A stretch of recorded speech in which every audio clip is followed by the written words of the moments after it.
শাপলা প্রতীক পাচ্ছে না জাতীয় নাগরিক পার্টি এনসিপি।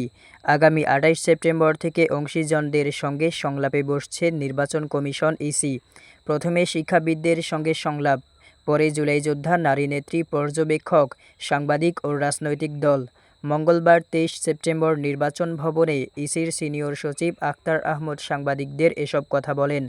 ইসি সচিব জানান, জাতীয় নাগরিক পার্টি এনসিপি শাপলা প্রতীক পাচ্ছে না, কারণ সংসদ নির্বাচনের জন্য ইসির পাঠানো ১১৫টি প্রতীকে নেই। তবে নৌকা প্রতীক রয়েছে, তাই এনসিপি নিবন্ধন পেলে বিকল্প প্রতীক চেয়ে প্রস্তাব করার পরামর্শ দিয়েছেন সচিব। তিনি জানান, সংসদ নির্বাচনের আচরণবিধি চূড়ান্ত করে কমিশনে পাঠিয়েছে আইন মন্ত্রণালয়।